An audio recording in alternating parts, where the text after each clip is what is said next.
I wish I knew what voting rights were, but I'm too embarrassed to ask.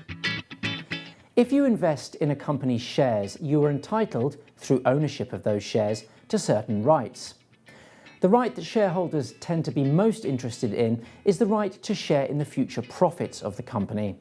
Owning a share will entitle you to a chunk of any dividend payouts, for example.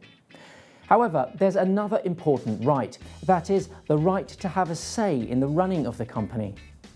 Shareholders usually benefit from voting rights, that is, the right to attend annual general meetings and to vote on certain corporate actions that will affect shareholders. For example, a shareholder will usually have the right to vote on big changes such as takeovers or mergers, or the right to vote in elections for board members.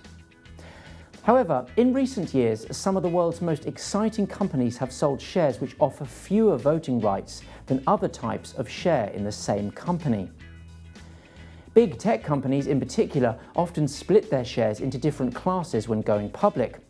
For example, social media giant Facebook has Class A shares and Class B shares. Normal investors buy and sell Class A shares, which have one vote per share.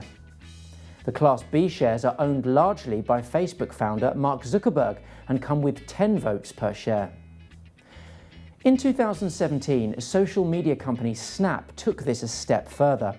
The shares it sold to the public when it listed in New York came with no voting rights whatsoever.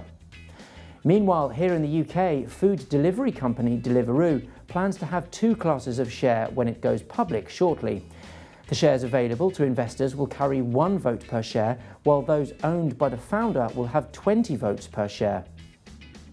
Founders argue that these different levels of voting rights insulate them from the short-termism of being a public company. In other words, they can pursue long-term strategies without the fear of being pushed out of their own companies due to a short run of weak performance. For now, shareholders seem content to put up with the inequality in order to be able to share in the fortunes of these stocks. Whether that will last should these companies face harder times remains to be seen. To find out more about shareholder democracy in general, subscribe to Money Week magazine.